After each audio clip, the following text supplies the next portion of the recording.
la anestesia general, la pisectomía, la asepsia, todo esto. Y como les dije, ¿no? Lean la definición y con sus propias palabras pongan la definición de lo que ustedes han comprendido, de lo que ustedes han entendido. Esa copia fiel de lo que está escrito en la definición, les vuelvo a avisar, no las voy a corregir. Significaría que tuvieran cero en prácticas. Y eso no es bueno porque con un cero es muy difícil pasar la materia.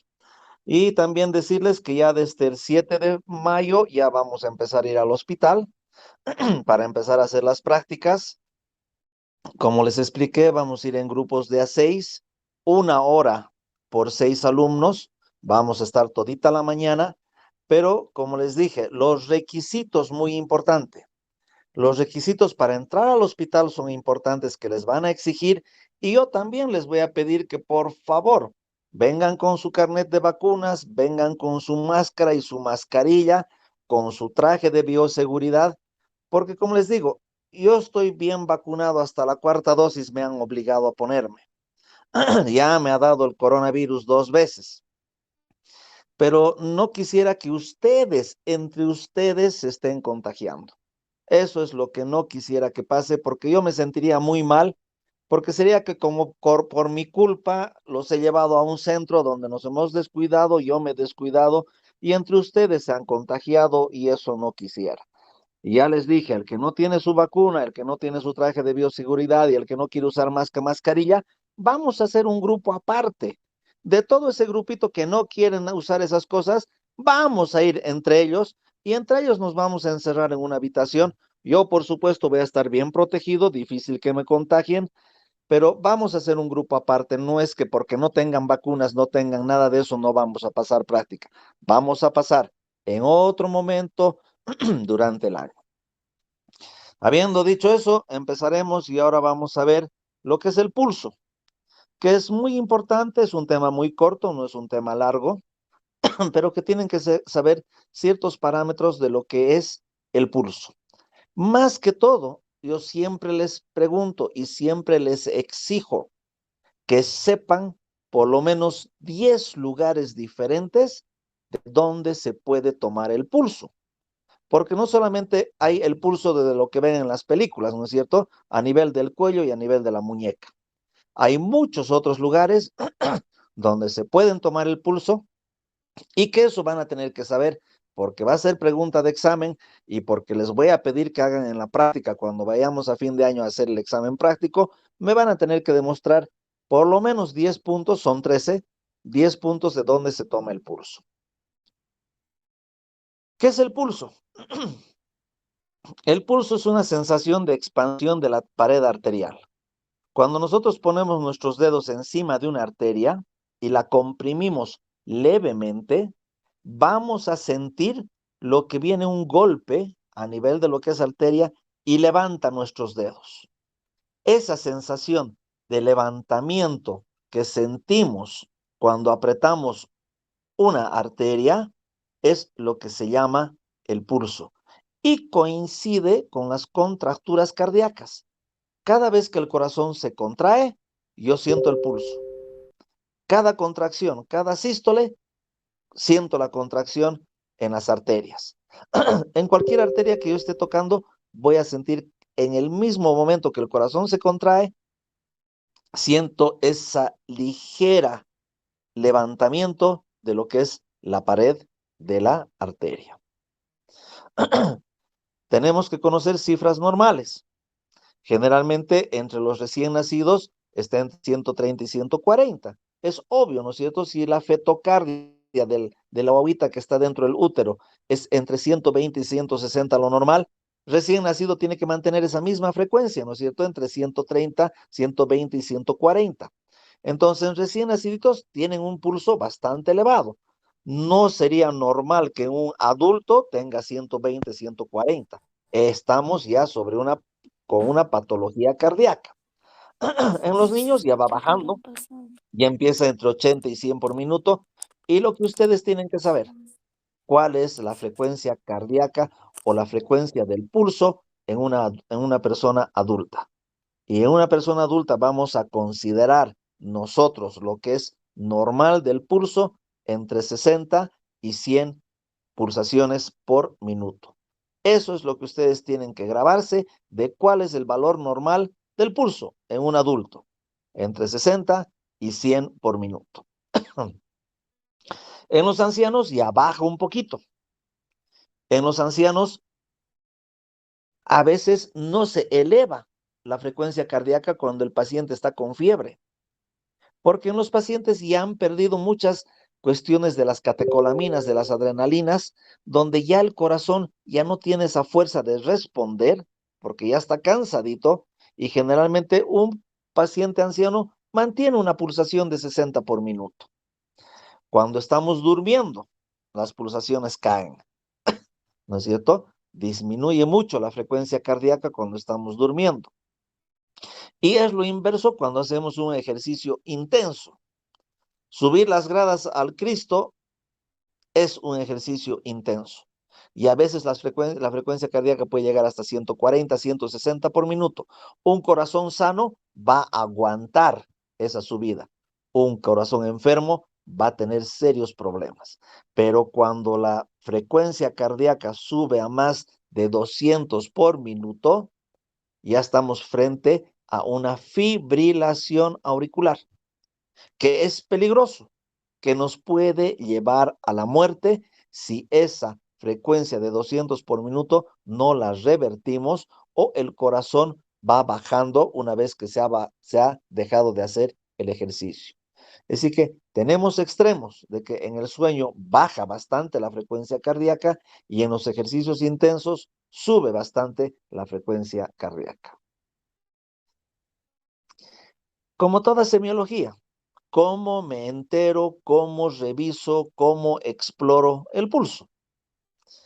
Hay muchas personas que son flaquitas y especialmente en niños que se puede ver la onda del latido del pulso a nivel de lo que es la muñeca o a nivel de lo que es el cuello.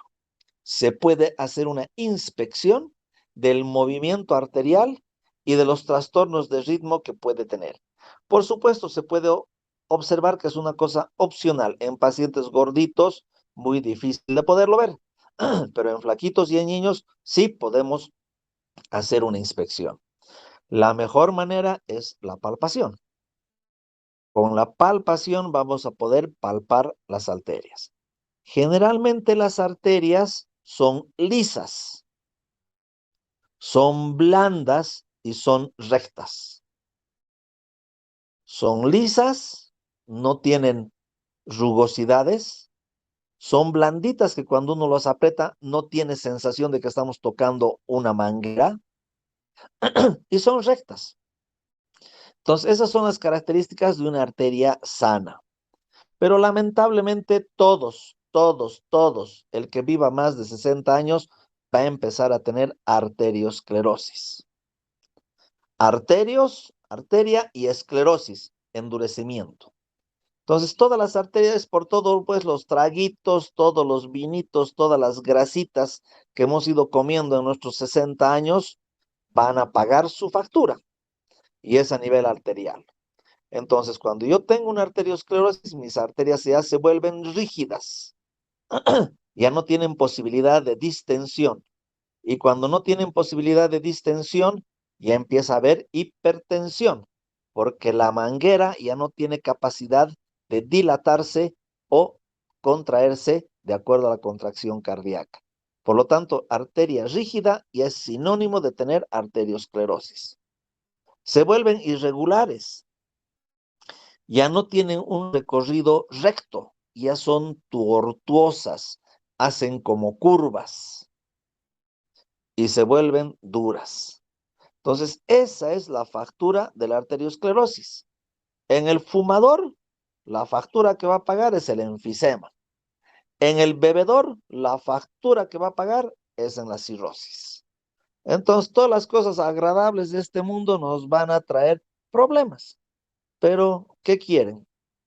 ¿Vivir o sobrevivir? Por lo menos yo creo y pienso que hay que vivir la vida intensamente. Pero eso es lo que se hace con el examen del pulso. ¿Para qué significa este tomarle el pulso a un paciente, ¿por qué voy a perder el tiempo agarrándole la mano o la muñeca a un paciente? Es muy importante en situaciones de riesgo, en situaciones hospitalarias, y a ustedes también les va a servir porque su historia clínica tiene que tener frecuencia del pulso. Y nos proporciona una información muy útil de la salud y de la frecuencia cardíaca. Porque cuando ese corazón está funcionando mal, ese corazón tiene arritmias, tiene taquicardia, tiene extrasístoles, no necesito de un estetoscopio. Con solamente tomarle el pulso, yo ya me estoy dando cuenta cómo está ese corazón. El pulso rápido. Cuando veo y palpo un pulso que esté muy por encima de 100 por minuto, ya me tiene que asustar, me tiene que llamar la atención.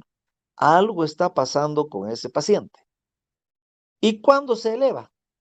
Cuando hay una taquicardia, más de 100 por minuto. Generalmente cuando tenemos fiebre, nuestro corazón se acelera. Más o menos 15 pulsaciones por cada grado de aumento de temperatura. Cuando tenemos shock, el shock es la pérdida de sangre o el shock es la pérdida de líquidos, que también puede ser por deshidratación o por pérdida de sangre. Y otro dato que también es muy importante es la infección. Paciente con infección, obviamente que va a tener fiebre, ese paciente va a tener una taquicardia. Ese paciente que tiene un problema hormonal a nivel de lo que es la tiroides, también va a tener su taquicardia. Como ven, es un abanico de patologías que ustedes tienen que empezar a conocer para cuando se enfrenten a una taquicardia. Y por supuesto, en situaciones de emergencia, ¿no es cierto? Un paciente atropellado que está tirado en la carretera, lo primero que tendremos que ver es determinar si está vivo o está muerto. Y es obvio que no le vamos a ir a preguntar, oye, ¿cómo estás? ¿No es cierto? Está en estado de coma, está tirado ahí en el piso, está con su casco puesto, con su visera colocada. ¿Cómo voy a poder determinar si está respirando o no está respirando? La manera más fácil de determinar si está vivo o está muerto es tomarle el pulso. Y si no encuentro pulso, obvio, ese paciente ha fallecido. Entonces, para eso nos sirve tomar el pulso. Muy importante para determinar la salud de ese paciente. ¿Qué tengo que hacer para tomar el pulso? Obvio, si no sé anatomía y no sé dónde está la arteria temporal, nunca la voy a encontrar, ¿no es cierto? O que te digan, a ver, doctorcito, tómele la arteria, el pulso, el pulso del tibial anterior. Y a mí nadie, nunca me dijeron que había habido un pulso tibial anterior, nunca lo voy a encontrar. Y menos ir a tomar el pulso. Imagínense todo un odontólogo graduado y no sabe dónde miércoles está la tibia, dónde está la tibia, la arteria tibial anterior. Qué vergüencita, ¿no es cierto? Entonces, por algunos odontólogos que no tienen idea de lo que están haciendo, toditos los odontólogos quedamos mal frente a un pinche interno de medicina que se da el lujo de hacernos bolsa, porque hay algunos cretinos odontólogos que no saben dónde están parados en anatomía. Necesito 3 dedos. El dedo índice, el dedo medio y el dedo anular es opcional. Es optativo el anular. Pero yo me he acostumbrado a tomar con los 3 porque uno de los 3 va a detectar el pulso. Pero puedo usar el índice y el medio y tengo que usar los pulpejos, donde están las huellas dactilares, no las puntas. Las puntas lo único que hacen es hacer doler al paciente. Las puntas no tienen sensibilidad y no me sirve para nada las puntas. Los pulpejos, donde están las huellas dactilares, eso es lo que tengo que usar. Nunca palpen con el pulgar, porque el pulgar es un dedo grueso, es un dedo que tiene 2 buenas arterias y puede ser que yo en vez de estar contando el pulso del paciente, esté empezando a tocar, a contar el pulso que tiene mi dedo. Entonces, por lo tanto, se puede confundir con el pulso del paciente. El dedo pulgar nunca se usa para tomar el pulso. Nunca ejerzas presión excesiva, porque si presionas en forma excesiva, puede incluso llegar a bloquear la onda de la arteria. Por lo tanto, no me sirve apretar intensamente para tomar el pulso. Y es obvio, no quiero que me aparezcan doctorcitos como antes de la pandemia que me decían, el paciente tiene 20 respiraciones por minuto y 80 pulsaciones por minuto y nunca usaron un reloj segundero. No sé cómo le hicieron, pero contaron 16 por minuto y 80 por minuto. Para controlar el pulso tienen que tener un reloj que tenga un segundero. Si estamos en situación de tranquilidad, que no tenemos apuro en tomar los signos vitales, puedo tomarlo en un minuto. Pero si estoy un poquito apuradito porque tengo que tomarle su presión, tengo que tomarle su respiración, tengo que tomarle su temperatura y me va a tomar tiempo, ustedes se van a dar cuenta cuán largo es agarrar la muñeca de un paciente contando el pulso por un minuto. Ese minuto se vuelven horas cuando uno está haciendo eso. Por lo tanto, es mucho más fácil tomar en 15 segundos y multiplicar por 4. Cuando hagamos la práctica se van a dar cuenta cómo de rápido se tiene que hacer, porque tengo que contar también la respiración y tengo que contar también el pulso. Imagínense contar la respiración un minuto y contar el pulso un minuto, son 2 minutos. Serían los 2 minutos más largos de su vida, que en un hospital, en una emergencia, no nos podemos dar el lujo. 15 segundos y multiplicamos por 4. Sitios para tomar el pulso. Como ven, hay bastantes lugares para tomar el pulso. El primero es el pulso temporal, que está en la 100, a nivel de lo que es frontoparietal, delante del trago. No es trago de salud, ¿no es cierto? Ustedes ya tienen que saber dónde queda el trago. ¿Dónde queda el trago, doctorcitos?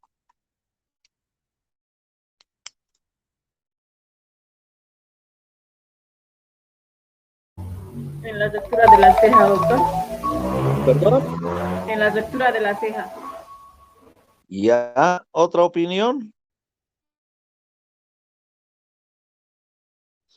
¿Me lo averiguan, porfis? Pregunta de examen. Frente de la oreja. De la oreja, del pabellón auricular, es un elemento anatómico de lo que es el pabellón auricular. Oreja creo que tienen los perros.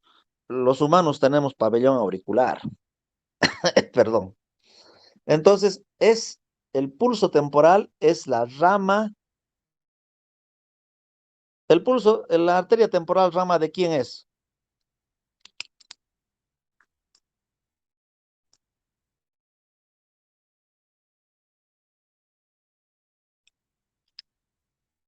A ver, una ayudita. Colaboren, compañeros. De la arteria ¿Rama de carótida quién externa, es? doctor. ¿De quién? De la arteria carótida externa. Eso, la arteria temporal es la rama terminal de la carótida externa. Todito esto ustedes a fin de año tienen que saber, porque el que no sabe no va a pasar. Pulso carotidio, obvio, carótida. ¿Dónde la encuentro? La encuentro a nivel del cuello, en el tercio anterior del esternocleidomastoideo. ¿Quién es el esternocleidomastoideo?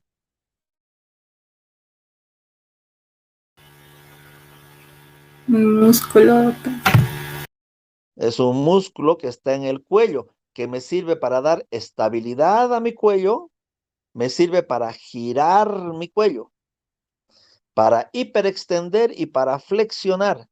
Ese es ese músculo, que es un músculo grande y fuerte y tiene 3 porciones de terminaciones y de inserciones. a nivel esternal, a nivel de la clavícula y a nivel de lo que es la mastoides. Es un músculo bien fuerte y está por delante de este músculo el pulso carotídeo. El pulso radial, que es el que más conocemos, está a nivel de la muñeca en dirección del dedo pulgar. El pulso cubital también está en la muñeca, pero en vez de estar en dirección al dedo pulgar, está en dirección al dedo meñique. Tengo el pulso femoral, ¿no es cierto? Y el femoral lo encuentro a nivel de lo que es el canal inguinal, a nivel de lo que es el muslo. En el tercio medio del canal inguinal es ahí por donde sale la arteria femoral para distribuirse en todo lo que es la pierna. Tengo el pulso braquial, también llamado humeral, que está entre el bíceps y el tríceps en la cara interna del codo. Tengo el pulso popitleo, que está por detrás de la rodilla en la fosa popitlea, detrás en el hueco de la rodilla. El tibial anterior o dorsal del pie, también llamado dorsal, está en el empeine del pie entre el primero y el segundo metatarso. ¿Qué se llaman los huesos de la mano? Carpianos. Carpo. ¿Perdón? Huesos del carpo. Eso serían, en el pie tenemos los metatarsianos, en la mano tenemos los metacarpianos. ¿Dónde está el tibial posterior? El tibial posterior lo voy a encontrar detrás del tobillo, por debajo del maleolo interno. Es ahí donde encuentro el tibial posterior. El pulso apical. El pulso apical generalmente se lo puede palpar en personas muy delgaditas o en recién nacidos. Es a nivel de lo que es la tetilla del lado izquierdo, a nivel del pezón. Es donde yo puedo palpar lo que es el pulso apical. Y después tengo el pulso facial, de la arteria facial, que está en el tercio medio por encima del cuerpo mandibular. Si ustedes se palpan a nivel del tercio medio del cuerpo de la mandíbula, van a encontrar lo que es su arteria facial, que está saliendo del cuello para entrarse a nivel de lo que es la cara. Como ven, doctorcitos, tienen muchos lugares donde tienen que aprender dónde se tiene que tomar el pulso. Y lo que ustedes tienen que ir a revisar anatomía, porque es una revisión, esto ya han tenido que llevar en anatomía porque han estado todo un año llevando anatomía, esto ustedes ya tienen que saber. Por lo tanto, esto va a ser un repaso para ustedes, porque en el examen, cuando yo les pregunte, les digan, ¿el pulso femoral dónde se toca? Me tendrán que decir en el tercio medio del canal inguinal. ¿Y rama de quién es la femoral? ¿De dónde viene? Porque no nace de la piel. Me van a tener que saber de dónde viene la arteria femoral y en qué arteria se divide la arteria femoral. Eso me lo van a tener que averiguar. Lo mismo la carótida, de dónde viene la carótida y en qué se divide la carótida. Lo mismo me van a tener que decir de la arteria humeral o braquial, de dónde viene y en qué termina. Por lo tanto, un repasito de la anatomía, doctorcitos, porque eso va a ser pregunta de examen que creo que va a valer 10 puntos. Y aquí está un esquema de dónde están las arterias y las venas que hemos estado viendo, ¿no es cierto? Entonces tenemos todo un esquema de anatomía, que esto sería la parte de angiología, donde me van a tener que estudiar un poquitito, más que todo, como les digo, repaso, para que en el examen me digan de dónde viene cada arteria y en qué termina cada arteria, y por supuesto, dónde está ubicada en el cuerpo humano. Porque no me pueden decir que la arteria femoral se encuentra a nivel del hueco popitleo y que da la colateral de la clavícula junto con lo que es la mamaria interna. ¿No es cierto? Entonces, esito me lo van a tener que estudiar. ¿Qué es el concepto del pulso? Es la expansión rítmica de una arteria. Y por supuesto es la consecuencia de lo que el corazón bombea la sangre. Y se controla para determinar el funcionamiento del corazón.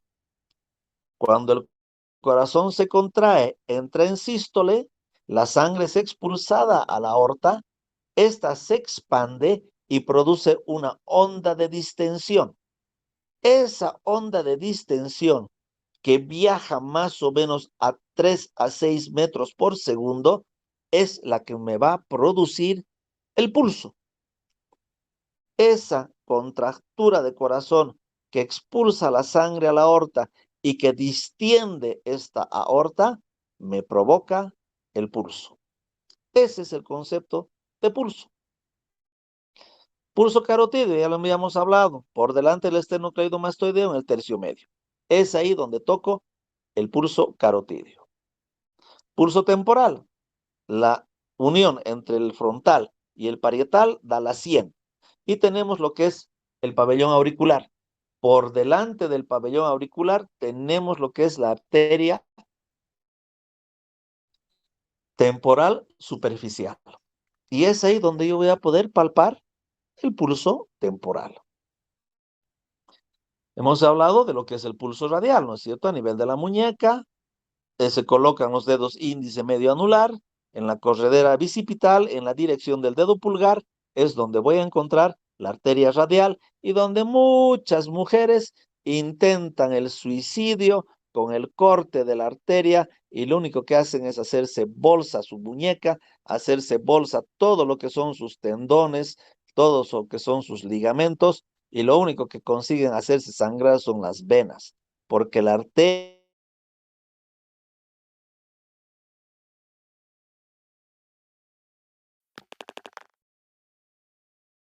a nivel de la muñeca, entre los que son los tendones supinador largo y el palmar mayor. En dirección, como ven los dedos, en dirección al dedo pulgar. Es así como generalmente se toma. Ya vamos a hacer en la práctica cómo debo tomar lo que es el pulso radial o el pulso cubital. Y aquí tenemos una leve anatomía de lo que es la muñeca, ¿no es cierto? Donde tenemos todos los ligamentos, todos los flexores, todos los músculos, todos los nervios que tiene la muñeca.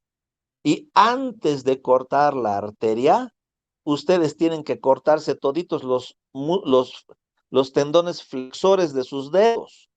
Entonces, cuando sus dedos ya no se puedan flexionar, ahí significa que ya están llegando al plano de la arteria. Hay que ser bien macho para cortarse, ¿no es cierto? Sin anestesia. ¡Ay! Hay otros lugares más facilitos que se llega más fácil, con muy poca anestesia y sangran harto. Y si encuentran, se mueren. Pulso braquial humeral, ¿no es cierto? En el pliegue del codo, uno divide el codo en dos y por la parte interna o parte medial, un dedo o dos dedos por dentro del codo, encontramos lo que es la arteria humeral. Esta arteria humeral, bien superficial, bien fácil de cortarla, bien fácil de llegar y tiene un mayor volumen de sangre que la arteria radial o cubital. Cuando intenten, doctor Sitz, esta es una buena arteria. Arteria humeral, esa es la dirección donde está en el codo. La arteria axilar, que viene de la arteria clavicular y que se vuelve en arteria humeral, se la encuentra en la fosa axilar por detrás del borde posterior del músculo pectoral mayor. Es ahí donde encuentro el pulso de la arteria axilar. Aquí tenemos las venas, ¿no es cierto? Cuando vamos al laboratorio siempre nos sacan de nuestro codo. Ahí tenemos unas venas que tienen nombres y que están bien identificadas. En lo que es el antebrazo, vienen subiendo la vena medial, mediana medial y la vena mediana lateral. Y tenemos la vena que es la vena mediana que entra por el medio. A nivel del codo se une la vena medial con la vena cubital y forma la vena basílica, que es en la parte interna. La vena medial se une con la vena radial y forma la mediana cefálica, que es en la parte externa. Entonces, como ven, en esa V que siempre nos pinchan, tiene nombre. Estas venas tienen la mediana basílica, la mediana, la vena cubital, la vena radial. Pulso femoral, y hemos dicho, por debajo del pliegue inguinal, en el tercio medio, debajo de los ligamentos inguinales, es ahí donde voy a encontrar la vena femoral. La vena popltea, generalmente por detrás de lo que es la rodilla existe la fosa popltea, que es ahí donde encuentro la vena popltea o la arteria popltea junto con la vena, que se la puede palpar por detrás o se la puede palpar por delante metiendo los dedos en lo que es la fosa popltea para palpar lo que es la arteria popltea. Los pulsos periféricos, el pulso pedio o dorsal o anterior, encuentro en el primero y segundo metatarso. Si ustedes me ponen metacarpo, estamos mal, porque metacarpo es en otro lugar. Como ven, en el pie, en el dorso del pie, entre el primero y el segundo, encuentro lo que es el pulso pedio o anterior. Y aquí tenemos lo que es el maleolo interno.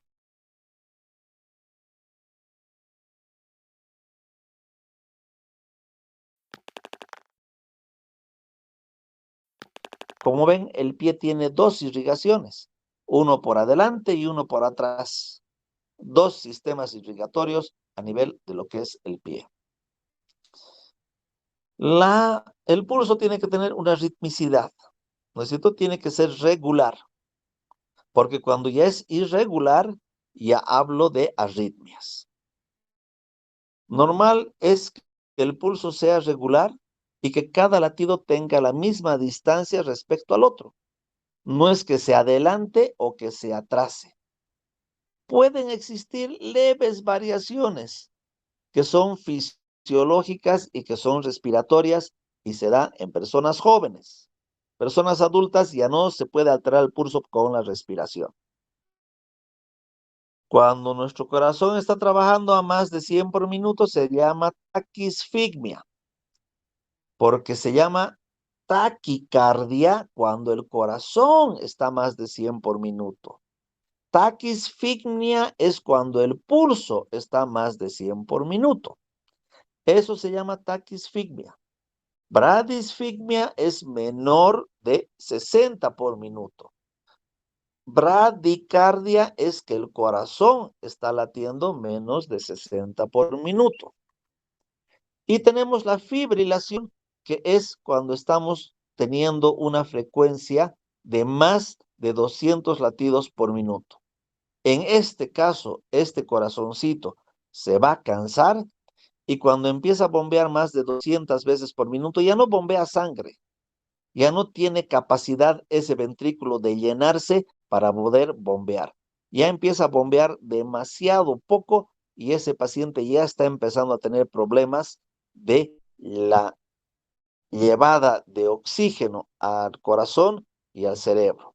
Entonces, una fibrilación ya es un cuadro de riesgo de muerte inminente sobre el pucho, ahorita. Por eso hay que tener mucho cuidado con estos pacientitos. La amplitud, ¿no es cierto? Es la sensación que yo siento cuando me levanto un pulso. Esa onda de distensión que causó la contracción va a ser una distensión y va a levantar, va a haber la fuerza de esa arteria para levantar mis dedos. Existen 4 variedades para esta amplitud. Una es el pulso amplio, el pulso lleno o el pulso magnus, que se llama. La onda tiene mayor amplitud, tiene mucha fuerza y realmente sentimos el golpe que nos da ese pulso cuando ponemos nuestra mano. Es un pulso amplio, lleno, magnus, magnífico. ¿Cuándo se da esto? Cuando hay un mayor volumen sistólico, cuando hay una hipertensión arterial, estados hiperdinámicos, como es el embarazo y el hipertiroidismo, en las anemias, en la fiebre y en las fístulas arteriovenosas. Es donde voy a sentir una fuerza inmensa al golpe cuando yo palpo ese pulso.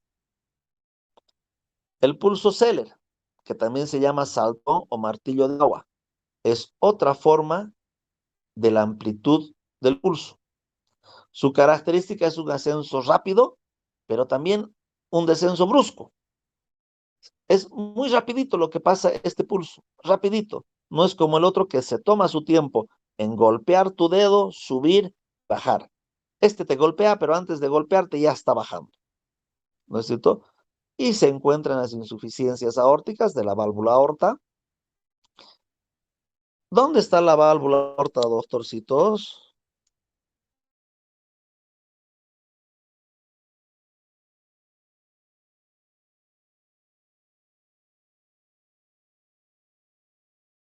Está dentro del corazón.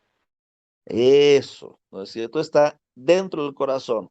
Más adelante vamos a ir a determinar dónde, en qué parte se puede escuchar y dónde está exactamente esa válvula. Pero por si acaso les pueda preguntar en el examen dónde queda la válvula aórtica, me lo van a dar una revisadita.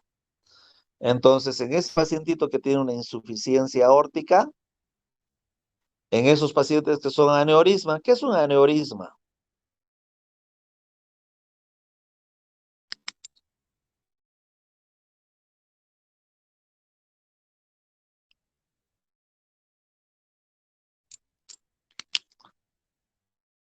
¿Quién se anima, doctorcitos?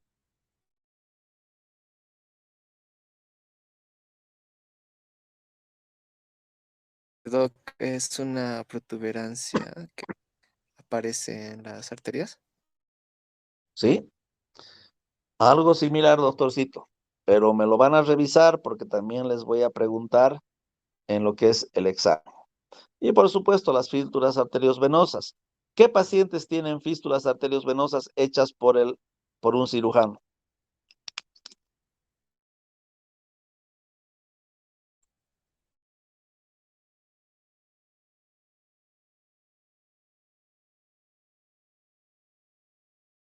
¿Quiénes tienen esto?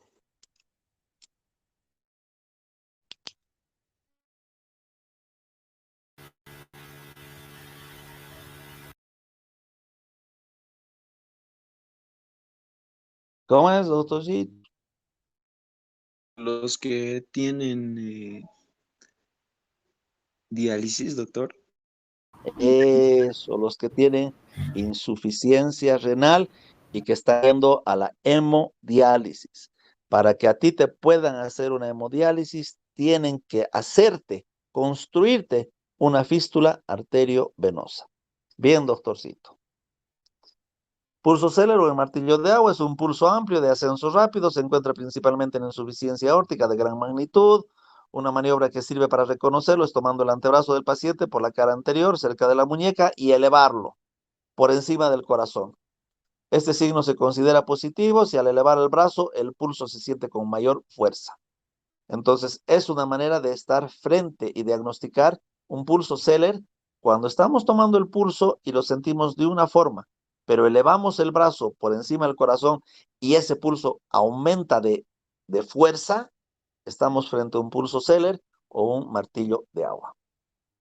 El otro pulso es el pulso pardus, etardus o anacrótico. ¿Qué significa pardus? Significa un pulso pequeño. ¿Qué significa tardos? Un pulso lento en su ascenso y su descenso, como que se toma su tiempo para elevarse. Característico de la estenosis aórtica. Hace rato en el pulso Zeller dijimos insuficiencia aórtica. Ahora estamos hablando de estenosis aórtica, que es el otro extremo. En pacientes que tienen infarto del miocardio, ¿no es cierto? Se aprecia también este pulso pequeño y que toma su tiempo para elevarse. Pulso parvus es un pulso pequeño y de forma normal, generalmente expresa volumen minuto bajo. En normales se puede encontrar en el frío y en la ansiedad. Se encuentra en el infarto del miocardio, estenosis aórtica y el derrame pericárdico. Como ven, el diagrama son pulsos pequeños y que toman su tiempo para elevarse y toman su tiempo para bajar. El pulso pequeño o débil, también llamado pardos filiforme. Filiforme significa que apenas se lo puede sentir. Es un pulso rapidísimo, estamos con taquicardia, taquisfigmia.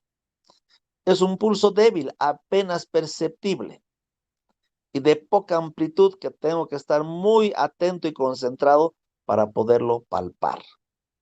Pulso rápido, que apenas lo puedo percibir y es apenitas la amplitud de lo que choca con mi dedo. Esto es un pulso peligroso porque lo voy a encontrar en la hipotensión arterial. Y cuando tengo hipotensión arterial es que hay un colapso circulatorio. Y ese colapso circulatorio se llama shock.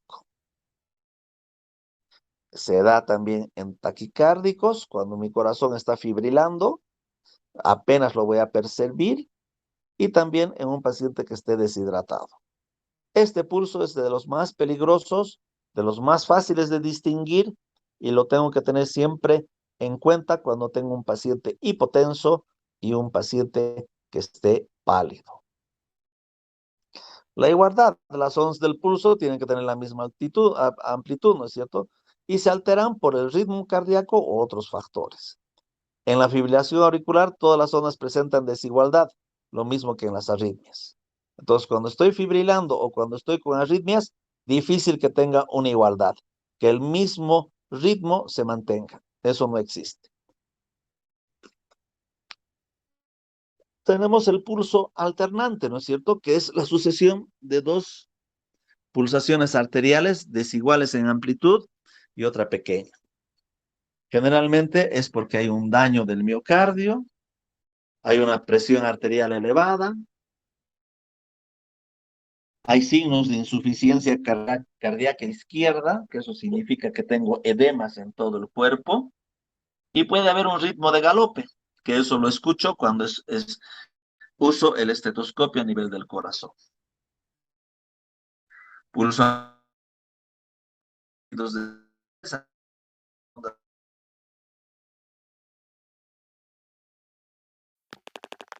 ventricular izquierda, infarto cardíaco. Como ven, hay una onda P, que es una onda pequeña, que es un pulso alternante. El pulso paradójico de Williams-Cushman, ¿no es cierto? Es que durante la inspiración hay una disminución de la amplitud del pulso e incluso en algunos pacientes desaparece el pulso. Y esto ocurre durante la inspiración. Cuando hacemos una inspiración forzada, profunda, y tenemos un pulso paradójico, nuestro pulso va a disminuir o va a desaparecer.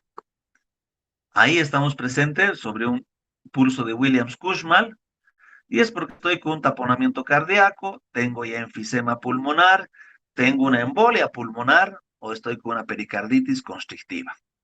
Como ven, voy metiendo más datos de enfermedades en mi chip para ir dándome cuenta que me puede interpretar un pulso.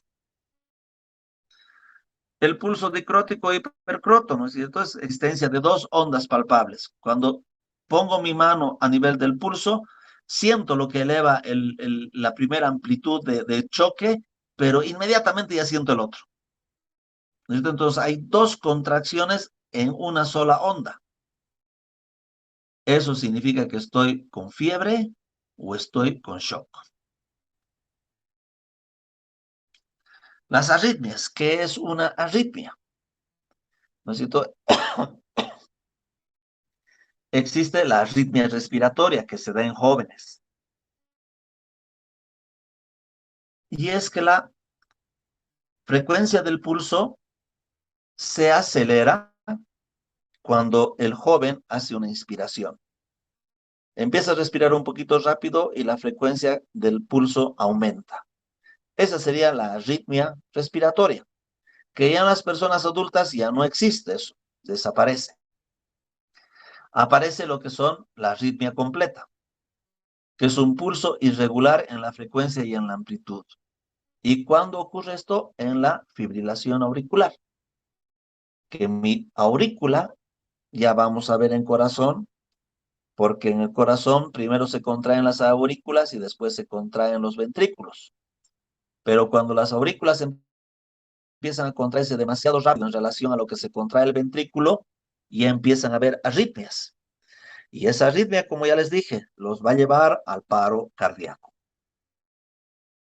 Y también tenemos ese pulso irregular, ese pulso que no sigue un mismo patrón, que no sigue una misma marcha, que se da cuando tengo extrasístoles.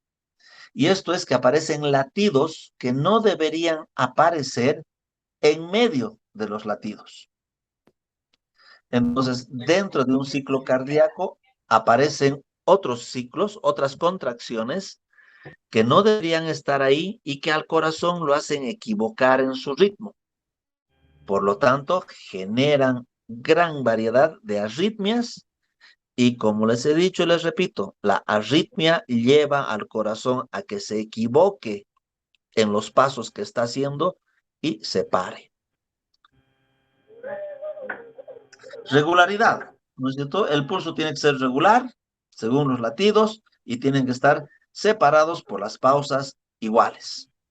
Jóvenes y niños tienen un pulso que es irregular, que coincide con la respiración, se acelera con la inspiración y disminuye con la expiración. Y se considera una cosa normal en los jóvenes y en los niños. Pulsaciones anticipadas antes de que debería venir la otra onda se llama extrasístole. Y la extrasístole y la fibrilación auricular son las causas de irregularidad de pulso y de muerte del paciente. Por lo tanto, el pulso tiene que ser rítmico, tiene que ser igual, tiene que ser regular y con la misma frecuencia. Eso es tener un pulso regular, un pulso rítmico. Si no tengo igualdad, no tengo regularidad y no tengo la misma frecuencia, estoy frente a arritmia o extrasístole. Pulso irregular o arritmia completa es aquel pulso que no se observa, que no tiene un orden y que no mantiene un ritmo. El pulso bigeminado, ¿no es cierto? Son dos pulsos, dos pulsaciones seguidos de una pausa. El pulso trigeminado son 3 contracciones y después seguidos por una pausa. Y tenemos el pulso cuadrigeminado, que es que tenemos 4 pulsaciones seguidos por una pausa. Son formas de irregularidades o arritmias del corazón. Pulso alternante es un pulso rítmico de latidos desiguales, alternando con ondas grandes y pequeñas. Se la puede encontrar en la hipertensión arterial, estenosis, carditis, infartos, insuficiencias. La tensión o la dureza, ¿no es cierto? Porque una cosa es que sea un pulso duro, tenso, y otra cosa es que sea un pulso blando. Y eso está dado por la calidad de las arterias y está dado por la calidad de la presión arterial. Cuando yo tengo hipertensión arterial o tengo arteriosclerosis, el pulso va a ser duro. Lo voy a sentir como que en una manguera está entrando la sangre. Pero cuando tengo hipotensión, ese pulso va a ser blando. Va a ser como que se hunde mis pulpeos en la pared arterial. Puedo estar frente a una hipotensión. Tensión o dureza, ¿no es cierto? Se aprecia por la presión que es necesario ejercer sobre la. Puede ser por presión de la sangre que está dentro de las arterias o puede ser por la resistencia que oponen las paredes arteriales a la presión del dedo, como se da en la rigidez que causa la arteriosclerosis en esas arterias. ¿No es cierto? Y el pulso duro se observa en la hipertensión.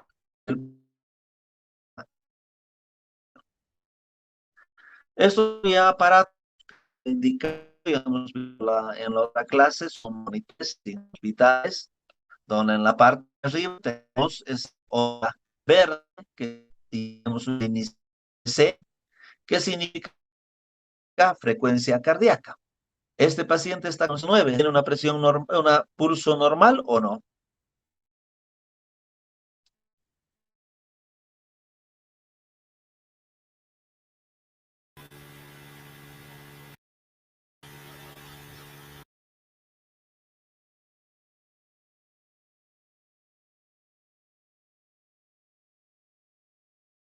¿Les parece normal 109 de pulso? No, doctor. ¿Ah? No, doctor, es muy elevado. No, ¿no es cierto? ¿Cuánto es lo normal? De 60 a 100. Hasta 100, ¿no es cierto? Entonces este ya está con una frecuencia de 109. Ahí tenemos un diagrama de unas letritas medio celestes. Y ahí arribita tenemos unas iniciales SPO. Esa es la saturación parcial de oxígeno.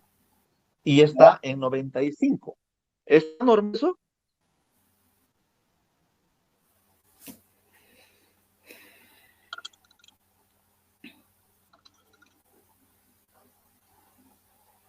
¿Esa saturación de oxígeno de 95 está normal? No, ¿No? ¿Cuánto debería estar?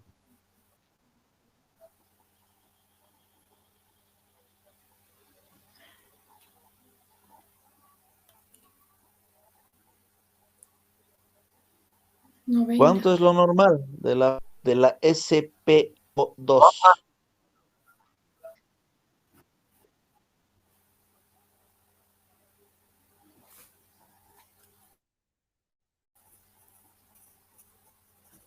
90. Todo lo que es por encima de 90 ya lo consideramos normal. Todo lo que es por debajo de 90 ya estamos frente a una insuficiencia respiratoria, como hemos dicho en la clase de respiración.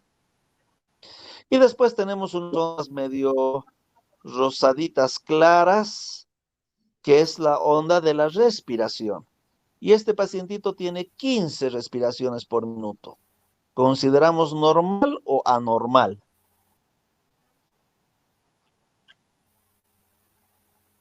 Anormal. Respiraciones por minuto. ¿Cuánto sería lo Debería normal ser 60, 100.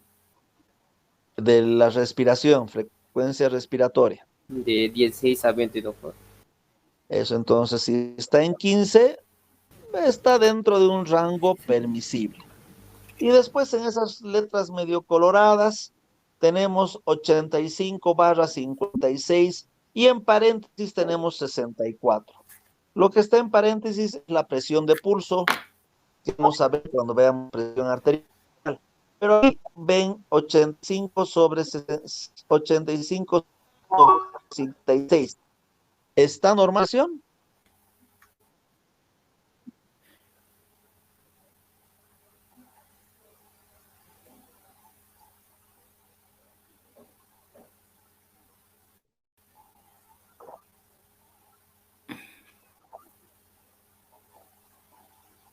¿Cuánto es la presión normal?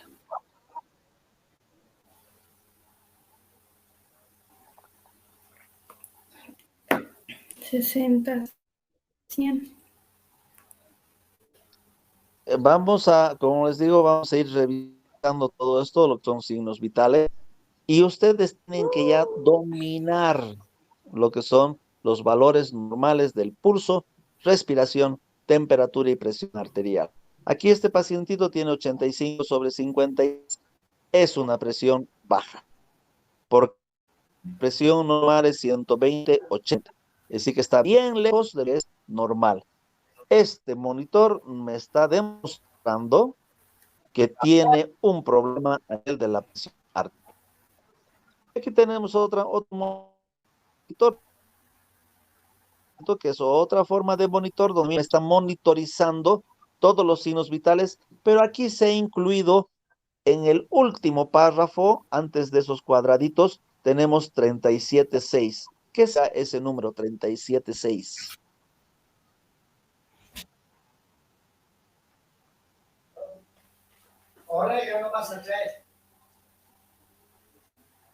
¿Qué será? Doctor. Temperatura. La Temperatura, ¿no es cierto? ¿Y este paciente está con fiebre o está sin fiebre?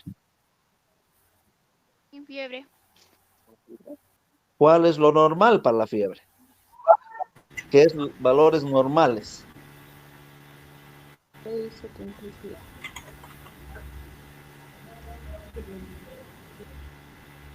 Ya ve, cuando nos veamos, así vamos a charlar. ¿Cuánto es lo normal? ¿Qué te parece? ¿Qué opinas? Entonces tienen que ya estar duchos con los valores normales de los signos vitales. Y la temperatura es de 36.5 a 37.2. Este paciente tiene 37.6, así que por lo tanto sí está empezando a ser un cuadro febril. Entonces, estos son los monitores que con solo apretar un botoncito me da todo. Yo ya no tengo que estar tomando pulso, agarrándole su mano, poniéndole el manguito, el estetoscopio, que el termómetro, que contar. Ya no. La maquinita me lo hace en menos de 30 segundos. Tengo toditos estos parámetros. Con esto hemos querido ver lo que es la monitorización de lo que son los pulsos. Generalmente a veces comparamos el pulso en el brazo derecho y en el brazo izquierdo. Y eso tiene relevancia cuando en el brazo derecho tengo un pulso de 80 y en el brazo izquierdo tengo un pulso de 60.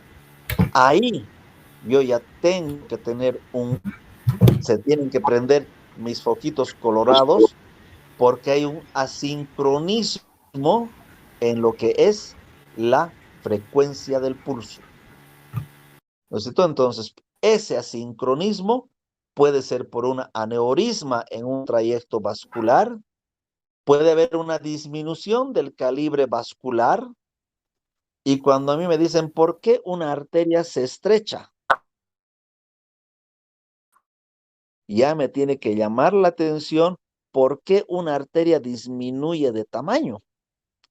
¿Qué está pasando para que esa arteria se vuelva más pequeña? Y en las dos cosas que tengo que pensar es en un tumor que está comprimiendo esa arteria o en un proceso de arteriosclerosis que está tapando el diámetro y la luz de esa arteria. En los asincronismos ya tengo que pensar aneurisma, tumor o arteriosclerosis. Y aquí tenemos, ¿no es cierto?, en el lado izquierdo, una arteria donde ya está empezando a formarse una placa de ateroma. Ya está empezando a formarse esas grasitas tan ricas que tiene el chanchito, la picaña y el bife de chorizo. Eso ya empieza a depositarse a nivel de lo que es el lecho capilar. Y ahí tenemos esos disquitos medio cafecitos que son las plaquetas. Y esas plaquetas son las encargadas de formar los trombos cuando tenemos una hemorragia. Pero cuando empieza a haber este levantamiento a nivel de lo que es la pared arterial, los trombos empiezan a tropezarse en esta arteria y empieza la activación y la cascada de todo lo que es la cascada del complemento de la coagulación. Y es ahí donde empieza a formarse un coágulo o un trombo que termina por ocluir esa arteria y todo lo que queda distal de esa arteria va a entrar en isquemia. Y si en 6 horas yo no he limpiado ese trombo, esa isquemia se trastorna en necrosis. Pérdida, amputación de ese elemento que ya murió. Yo tuve 6 horas para hacer algo y porque soy muy inteligente no hice nada, ese paciente perderá la extremidad que está distal de ese trombo. Cuando la presión arterial sistólica está por debajo de 90 milímetros de mercurio, el pulso radial ya no lo voy a poder palpar. Esto significa en un paciente que está entrando en shock. Ese paciente que me lo han traído atropellado, que estaba manejando su moto y un camión lo pasó por encima y me lo traen al hospital y yo tomo la presión arterial y la presión marca 90 milímetros de mercurio, la sistólica, es obvio que ya no tengo que ir a buscar radial porque ya no existe el pulso radial. Si la enfermera me reporta que estamos con 80 milímetros de mercurio, es ridículo ir a tratar de encontrar el pulso a nivel de la arteria humeral. Y si me dicen que está por debajo de 60 milímetros de mercurio sistólica, muy difícil que ya encuentre el pulso carotidio. Por lo tanto, 60 milímetros de mercurio de sistólica, a ese paciente tengo que hacerle medidas agresivas de resucitación. Si no, ese corazón se va a parar. ¿No es cierto? Y generalmente la presión sistólica nunca cae tan bajo. Y por supuesto, si el paciente no tiene pulso carotidio, es indicación de que el paciente ha fallecido. Entonces, la presión arterial va muy casado con el pulso. Si el paciente tiene menos de 80 milímetros de mercurio de sistólica, no vayan a perder el tiempo en buscar pulso radial, pulso braquial o pulso pedio. No pierdan el tiempo. Váyanse a carótida y empiecen a hacer cosas que realmente sean agresivas para salvar la vida de ese paciente.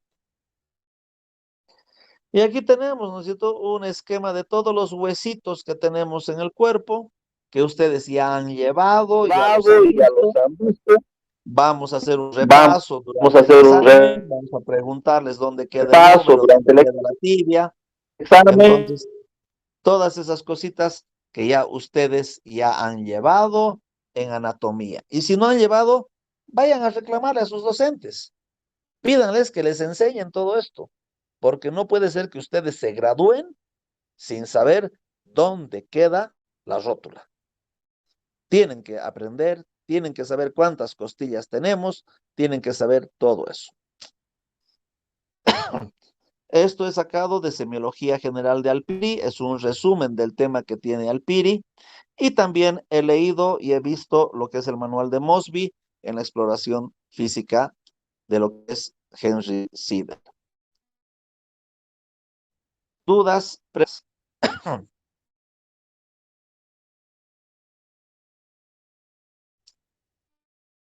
Y bueno, así es la vida, ¿no es cierto? Cuando uno es niño, todo está a la mano. Y las mujercitas, como siempre, bien complicaditas. ¿No es cierto? Las mujeres son tan complicadas que cuando se les presenta un príncipe azul, les van a decir, ay, este no es el tono de azul que yo quería. Gracias, preguntas, dudas, ya saben, si no quieren hablar, me pueden escribir en mi Telegram para las dudas y preguntas que puedan tener.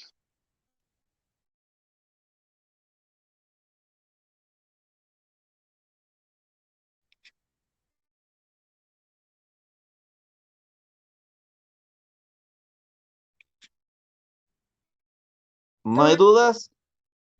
Una preguntita. Dígame. ¿El pulso pedio es el mismo que el pulso popliteo? No. El pulso popliteo está detrás de tu rodilla. Hay un hueco en tu rodilla ahí atrás que se llama el hueco popliteo y ahí está tu arteria. Y la arteria tibial anterior o el pulso pedio es el que está a nivel de tus dedos, en el empeine de tu pie. Ahí es donde está el pulso tibial anterior pedio y el popliteo está a nivel de lo que es la rodilla. Pero el pedio es una colateral, es una rama terminal de la arteria poplitea. Y que la arteria poplitea se divide en dos, tibial anterior, tibial posterior. Ya, gracias, doctor. No hay por qué. Y como ven, de 263 miembros que deberíamos estar en lista, solamente han entrado 146. Siempre es así, no sé por qué. Pero para el examen aparecen los 263. ¿Cómo se enteran? No tengo idea. Doctorcitos, muchas gracias. Cuídense. Nos vemos o nos escuchamos